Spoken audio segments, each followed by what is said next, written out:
Good evening, ladies and gentlemen. My name is Carmel, and I'm the director of the Gate Theatre. You're all very welcome to tonight's Late at the Gate, which is an initiative that was set up earlier in the year, first sort of launched by Emmett Cohen, who responded to Look Back in Anger. That was a production earlier, and we've just developed this into more feedback, talk-back sessions with cast.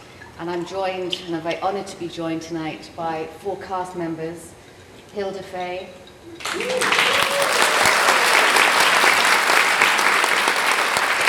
Hazel, who played Sharon,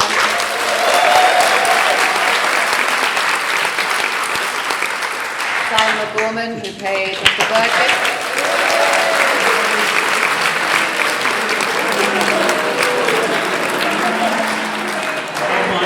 Simon Delaney, who played Jimmy,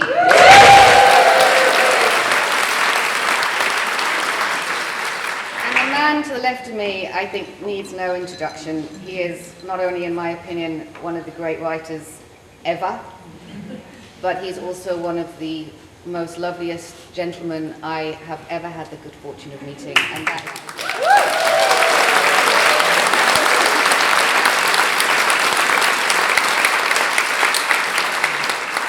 So before we open it up for some questions from the house, I'd like to just start with asking Roddy a question. So, The Snapper, one of Dublin's great, iconic, much loved novels, turned into a film, now the stage adaptation.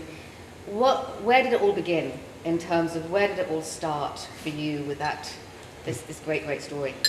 It started immediately after I'd finished The Commitments, and I didn't have a publisher for The Commitments. I finished The Commitments in the summer of 1986, and I was living in a bedsit in Clontarf, and the World Cup was on, and I finished The Commitments, and I, decided I'd been sending stuff away for years, and nobody was interested, so I decided I'd publish it myself. And began to do the homework, finding out, but something in me said, well, start something new as well, so you're not waiting, for the rejection, and which is inevitable almost. So I thought, well, I really, a lot of the rules that I developed about how to present dialogue, how to misspell words deliberately, and which words, where to drop the G and put in, all these rules I'd made for myself doing The Commitments. And I'd enjoyed it, and I'd enjoyed putting the characters together, and I thought, well, I'd like to keep up in that style, but something a bit more intimate. And then Sharon is a very minor character in The Commitments novel, where I think her one line is, go and shite. But there's something about, she had class, I think, in the way she said it, in my head. So I thought, well, and I noticed that people's attitudes towards pregnancy outside marriage had changed or were shifting. At that time, I was a teacher in Kilbarrack, and I just thought, well, I'll just have her announce that she's pregnant and see how it goes. Mm-hmm. So that's where it came from, really. I wanted to continue in the same style as The Commitments, but a more intimate story where there'd be a bit more introspection and less characters, That's it. And what was the sort of the differences between adapting it for the stage rather than some of the, and it's also open to the actors here as well, and in The Snapper, is that how did it feel taking on these iconic roles yourselves in terms of how well they're known at film, but particularly to start with Roddy, how did it work from the novel to the film screenplay that you did, and what were some of the differences, I suppose? Well, one of the big differences, I suppose, when I was adapting it for the screen, it was only a few years after I'd finished the book. Times hadn't changed that much, and also I was a very young man, and between starting the novel and starting the script and then the film being made, I became the father of 1 and 2 children, So I had witnessed the birth of a child by the time I started adapting for the screen. It's not in the novel. Telling a story on paper is very different to telling a story on a screen or on a stage, but the birth isn't actually in the novel at all, It didn't have to be. And anyway, I'd never witnessed a birth, and I wasn't going to, knock on the door. I am, an aspiring novelist to kind of come in and have a go. So it wasn't an option, So as I said, my experience of fatherhood came into the script, And now my experience of that is a distant memory, you know, because I was 28 when I started. Well, yeah, I was 28 when I started the novel. I'm 60. You know, so it's more than half my life away.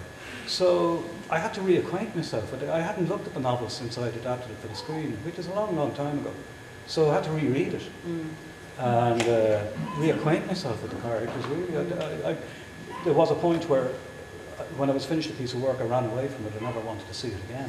I'd get dug into another piece of work immediately. So I was reacquainting myself with it, and then stayed away from the film. I haven't seen the film since it was released.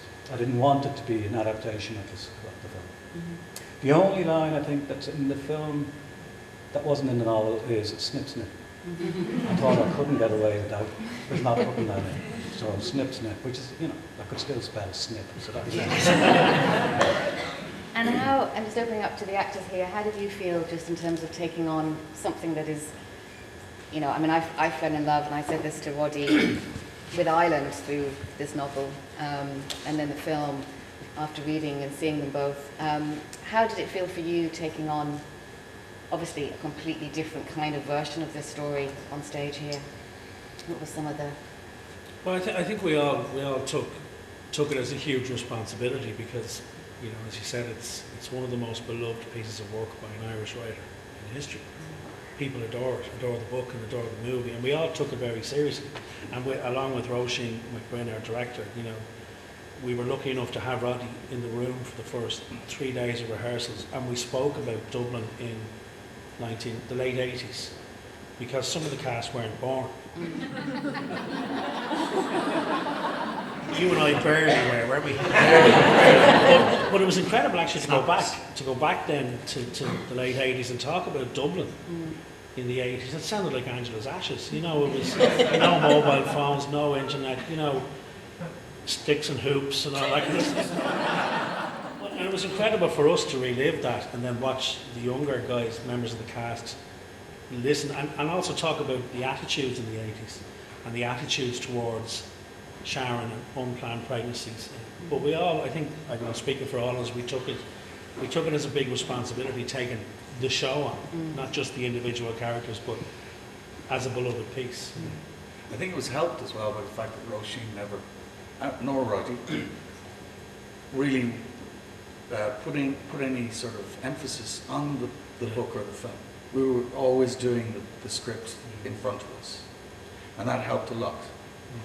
And I remember Roddy saying something after the first read through that it was great. No one was doing an imitation of any of the film actors, which was also, I didn't see the film, so I didn't have that burden, and I was very glad I hadn't, because I was very aware of the shadow of Pat Laffin, who was iconic in it, and I didn't want to have to be distracted by that, trying to avoid that, you know.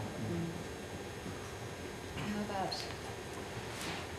I think I was beyond excited, you know, about putting it on the stage, because I felt so assured with Roddy's writing. His comedy, like, it's so sharp and so witty, and I felt really confident that we had a brilliant piece of writing, and that was really exciting to work on.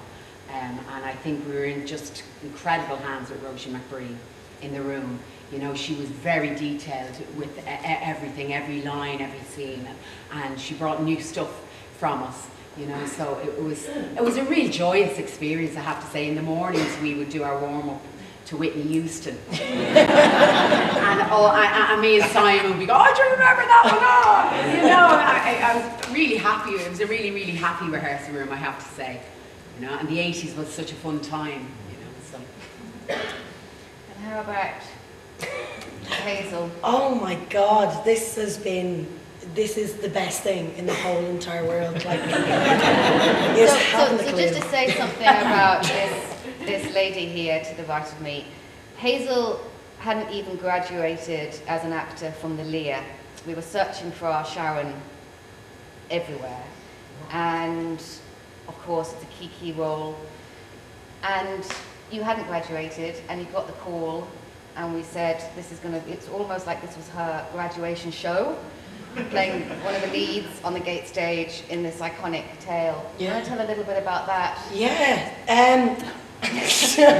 So I had heard, like, the Gate had released what they were doing for the new season, The Outsider, and I was like, oh, it's brilliant. They're doing The Snapper, and I was like, ma, wouldn't it be great if I got to play Sharon? I was like, it'd be a dream come true, because we got to read the book in 4th year. We had a class teacher, she was really, really cool, Miss Dollar, super. So we got to read it, and I was like, this is a great book, like, the film's brilliant, but wouldn't it be brilliant if they got to put it on stage? And then literally, I think a year before, my ma had said to me, it'd be brilliant, you'd be a good Sharon. I was like, yeah, but I haven't done training yet, do you know what I mean? And I got a phone call. I'd written an email to the Earth. I hadn't heard anything back. And I got a phone call to say, you have an audition for Sharon. And I was meant to be going to London, so I cancelled that. And I was super, super nervous. And I went in and I was like, do you know what? If I give it 100% and I just, do what I have to do, there's maybe a 1% chance that they'll give it to me. And they did, and it's absolutely amazing because I didn't get to do the last shows in the Lear, and this is like my graduating show. This is me showing myself to the world, and I don't think I could be on a better journey with better people like Hilda, Simon Delaney and Simon O'Gorman. You'd have taught me so much about what being an actor is. Oh, yeah.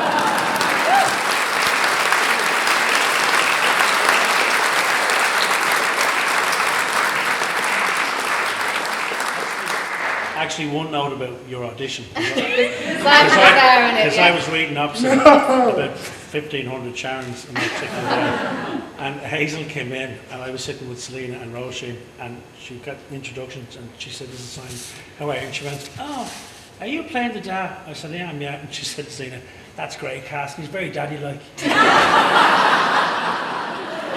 Straight in.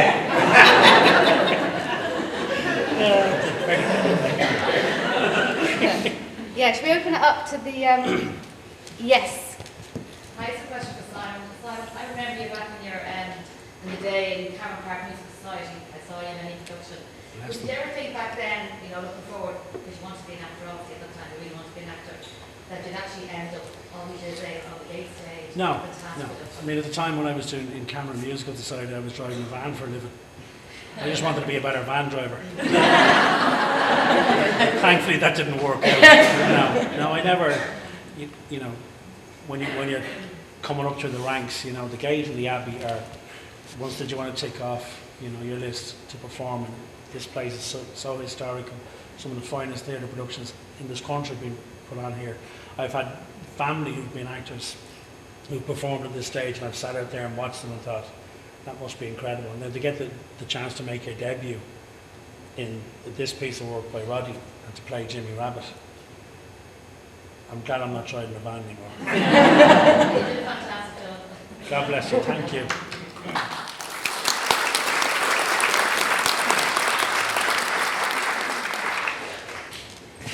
Don't be shy. Yes. You came up with the brilliant idea of minding the down. That was me, I'm happy to say. I wanted a dog, but I know, the advice about children, and we have to have real children. I just thought, it's lovely when you're on your own, I'm working on my own, and I just added this thing, it's about a line, maybe, in italics. I was thinking that it's going to be somebody else's problem, I don't know. And I just thought, Selena thought it was a good idea. I suppose it's practical, really. Can you do it and get away with it? An awful lot of the way I and as I get older, I think in these terms a lot as well. When I write a paragraph or I write a story or I write a novel and I read it and I'm finished and I think to myself, I think I got away with it. That's as much as I want, really. And I'm not being, flippant or silly there. You put the words together and hope that you get away with it. And this is a bit more complicated because it's easy to put down a line, But then the work goes into trying to create the dog. I haven't been on the stage before. Well, I was, just to see the dimensions of it. There's a bowl of dog food there. There's another one up there. And there's One up there. There's actually a bowl above the kitchen. Yeah, and I didn't realise. That's not in the script. The bowl of dog food isn't in the script. But, There's a few of them. Anyway, so it was just a thing. In many ways, leaving aside the story, one of my favourite parts of the play is the two girls dancing.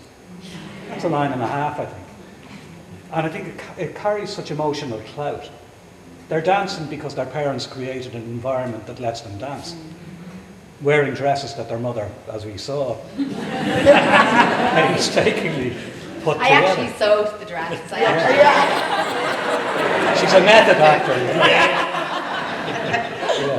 So yeah, I'm glad to say, yeah, I will claim the things that work. I will claim responsibility. Yes, Dan. Hi, can I ask Roddy, did you use your experience as a young man, as you say, with parent-teacher meetings, or to get the kind of vibe between mothers and fathers in working class Kilbarrack at the time? No, I had parents of my own, you know. You're under the impression I grew up in a workhouse. No. I mean, I would happily admit that being a teacher was a godsend, really, you know, as a writer, for me anyway. Gave me the time to write for a start, you know, June, July and August. An awful lot of the work I did, an awful lot of the first 4 novels I wrote were written in those months, and at Easter, because Easter's such a dead loss really, if you're not a Christian, you know, Easter's really dead. So there's nothing else to do. And remember Good Friday, back in the 80s, you couldn't go to the pictures on Good Friday, never mind go for a drink. You couldn't get a bottle of Lucasade on Good Friday. So an awful lot of the writing I did, but also it was more, you know, from the teaching point of view, hearing people talk all the time. No, I did anyway. You know, I grew up in Kilbarrack. So no, and you know, parent-teacher meetings, people, they're terrified. Parents, you know, well certainly they used to be absolutely terrified. And you know, it's like, how's he getting on? It's like, oh thank God, Jesus. You know. But no, never once did I think, I'll put that into a novel. No, it was just, I had parents of my own, and the banter was always great. A bit one-sided. It was my dad did a lot of the talking, and my mother did a lot of the smiling. Which is vaguely similar at the moment, except I gave Hilda some good lines. Thank you, Roddy. So yeah. But again, I wasn't thinking of my parents. It's only years and decades later, you know, recently, because both my parents are dead now. And I'm looking up at it and I think, you know, it's not my father in any biographical sense. But my father, he used to make everything was an event. Everything was an event. And, you know, Jimmy Sr. is much the same, really. Everything is an event. You know, a bit of a drama. You know, so that's where it came from, really. Yeah. Can I ask you, like, when you're writing, do you visualise characters and the environment in your mind's eye? And when it comes down to the interpretation of your work for a stage play, which has its own restrictions on the stage, can you talk to the collaboration between you, the director and the designer of the set? Well, yeah, to a degree I visualise. I would only give a character eye colour if the character needs eye colour, if that makes sense. When I wrote The Commitments, one of the first reviews of it mentioned one of the girls, you know, in The Commitments, the Commitmentettes as they were called, Imelda Quirk, and he described her as a blonde bombshell. There's no reference to her hair colour in the novel at all. That came years later in the film. Angelina Ball was cast, and she happened to be blonde. You know, so it was, you know, that to me was really interesting. It said a lot about the reviewer's imagination, not my skill as a writer. So I've never been really all that interested in the physical characteristics of a character unless they're necessary. You know, unless they're necessary. And the same with, you know, when I wrote a historical novel, A Star Called Henry, I did an awful lot of research and put an awful lot of description in and took most of it back out again, actually. It was too much. You know, I was showing off really my learning. But when, again, I'm writing on my own, and then, say, the first day of rehearsals, delighted with because I've worked with Hilda before, for example, and, you know, totally reassured that she's going to do a great job. But the voices jar slightly at first. It's like one of your kids walks into the room and speaks with a voice that isn't theirs. You know, your son, for example, have 2 sons. They go home, they go to school, see you, Dad, and they come home, the voice broke, you know, and it takes a while for me to realise it's still my child. So a little bit like that, the things jar. Now, I had several meetings with the director, Róisín, and we spoke about what we could do and couldn't do. I didn't meet the designer until the thing had been designed. You know, so Róisín in a way takes over because she's going to do that work. You know, and I don't have a sense of the stage. You know, I just stayed away. You know, I had ideas about how it was to be done, and I wanted the people to move across the stage. And I had an early meeting with Selena, and we just stood on the stage, and I was reassured about the size of the stage and what was possible and what wasn't possible.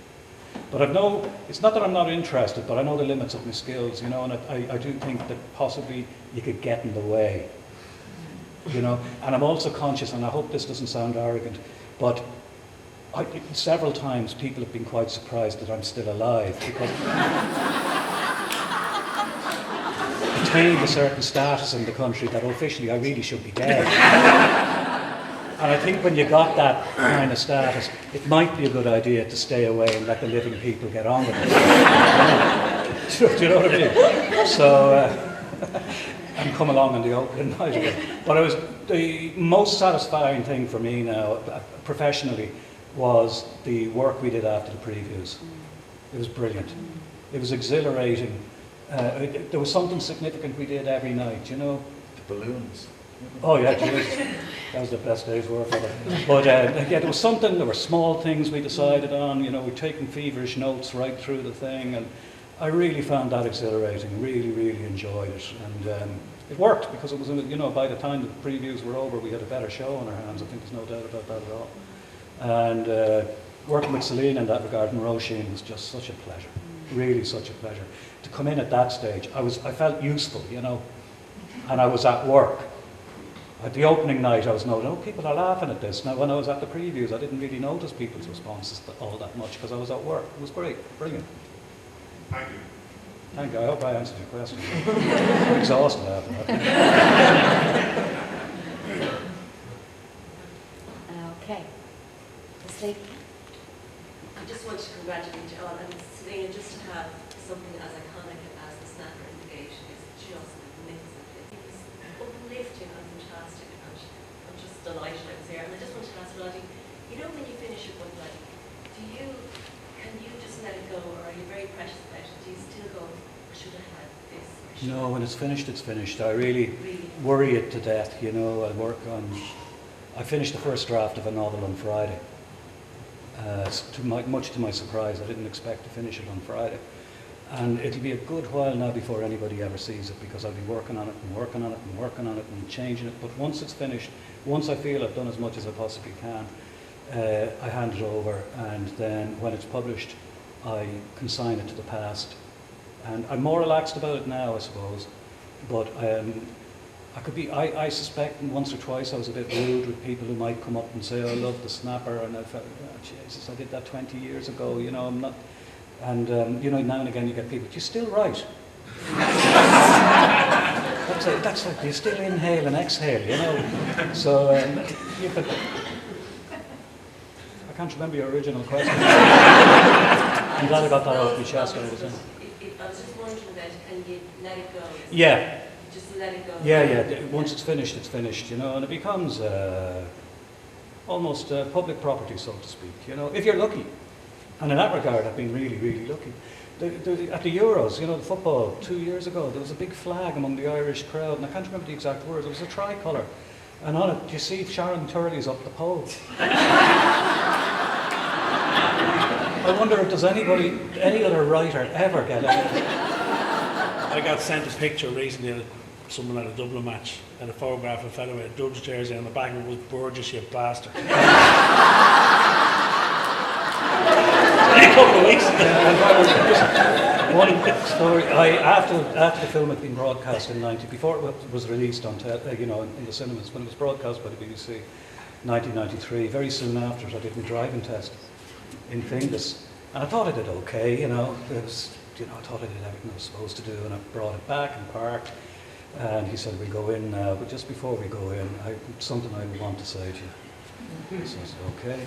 He said, "My name is George Burgess."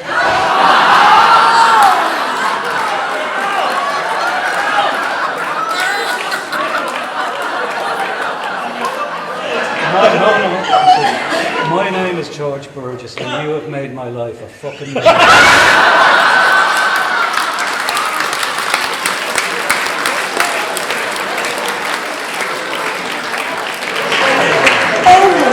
I passed the test book. Jesus. That's great. Yes, I was late. Yes, just Listen to you all on the stage tonight. It brings home the art that we're experiencing and the mentoring that's going on. I mean, you guys are mentoring Hazel, you know, seamlessly, and you've acknowledged that. I just would like you to comment on what you do for young writers, Roddy. Because I Me? know you're for young writers. Oh, well, I co-founded Fighting Words, which is based up on Russell Street, and we opened in 2009, and we've had, I've lost track of the amount of kids we've worked with. We've centres now throughout Ireland. We've one up in Belfast, which is open 5 days a week, and we've others that are open once a month, twice a month, and we're expanding all the time. And now we're also working in partnership with the Department of Education and DCU, so it's growing all the time. And the whole goal is to make writing as inviting as possible, and as enjoyable.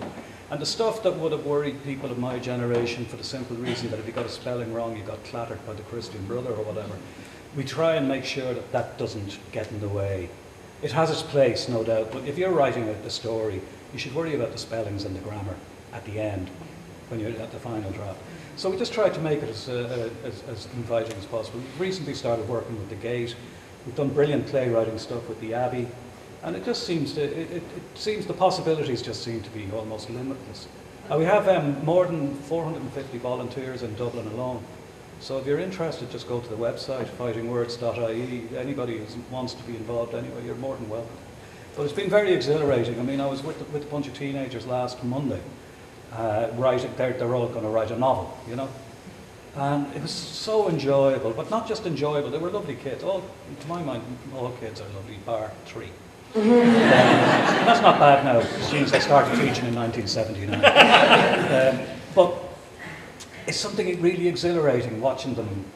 We did a film thing, you know, and Alan Gilson, the filmmaker who's on our board, and he turned to me and he said, "This reminds me why I started making films, you know," and I feel the exact same way. So it's really brilliant to be involved. It's great. It's expanded in ways I've never anticipated.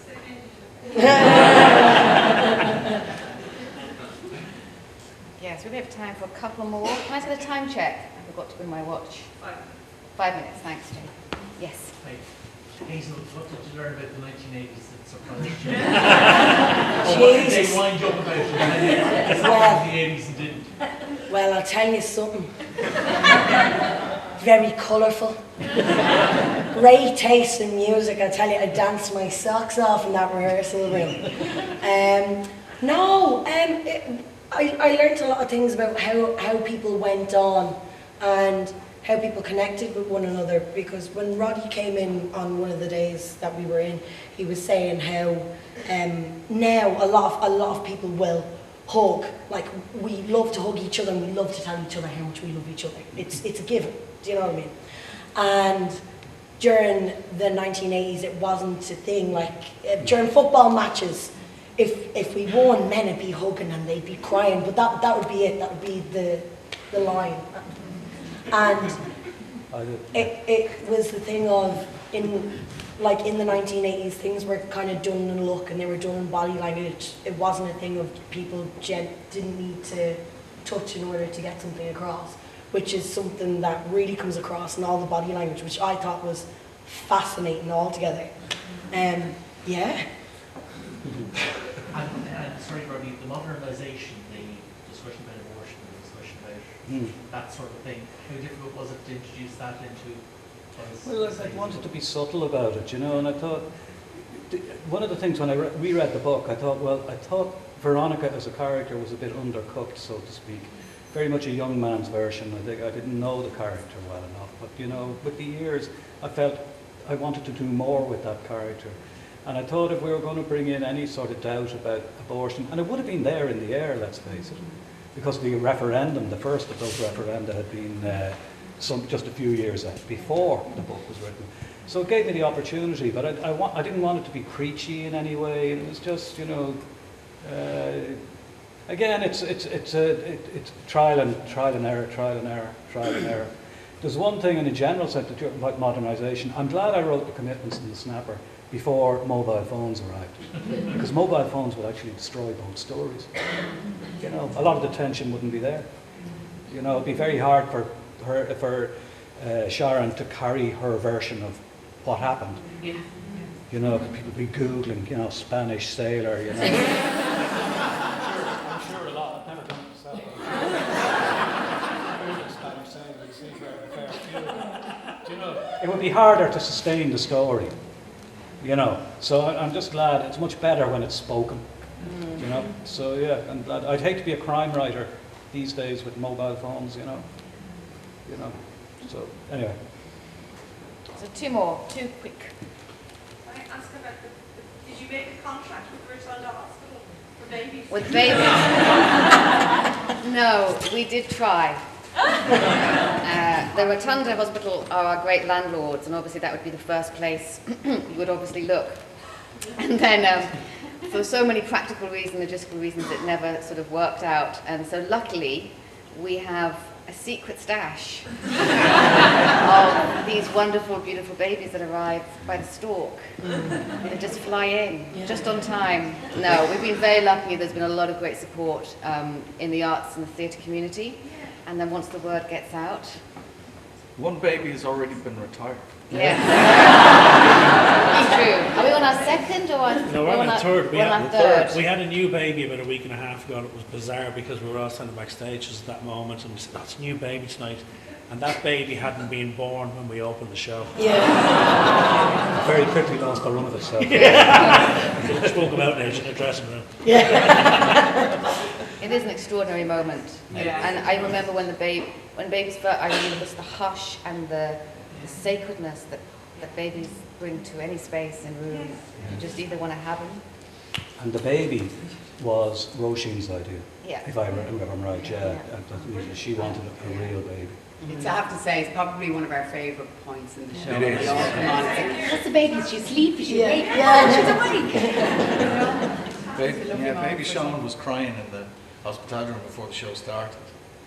So I was passing and just went in and, like, I'm not a broody man. You do, baby Sean. It's a lovely thing backstage as well as for the audience. Yeah. Yeah, and it's a great gift.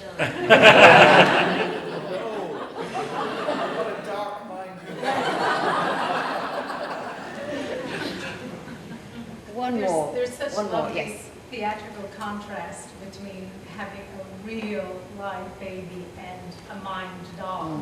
Yeah. You can't get more theatrical than that. I was wondering if you then got to share with the cast a little bit about how this situation would be viewed today, right? Because there is a little bit of the current context then in the difference, you know, in today a girl having a baby outside of wedlock, or now having had the vote, the referendum again, and having the yes vote prevail. I was wondering if you then got to share with the cast a little bit about what it's like today to be, you know, a young woman. Like they shared with you a little bit about the 80s. Yeah. And if you've had those discussions. Yeah, of course. You know, that was something I was kind of terrified when it was coming up to the referendum, because I don't know, things were becoming huge in my own head. I was like, people are going to think something else, which isn't the case, because the fact is, it's all about choice at the end of the day. And the fact is, this baby is Sharon's.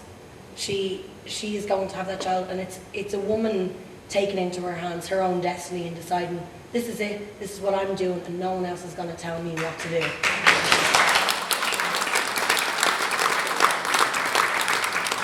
Well, the family were ahead of their time as well. Yeah, definitely, 100%. Yeah, they were, but they weren't as well. They were. But one of the reasons I wrote it, because working class people's attitudes push. It's never, you know, it's rarely recorded or acknowledged, but working class attitudes have pushed most of the social changes in this country. You know, attitudes towards legitimacy and illegitimacy, and you know, this being a case in point, decades before it became official and respectable, so to speak. you know. People just got on with their lives. And the same with the first people to stop going to Mass and kowtowing to the priests were working class people, you know. And that happened decades again before it became official, so to speak. So, yeah, that's what I was trying to record at the time, all those years ago. It came to pass. Well, thank you. I don't think I've had so much fun on the stage as I have had tonight. Thank you for your questions, and thank you for being here tonight.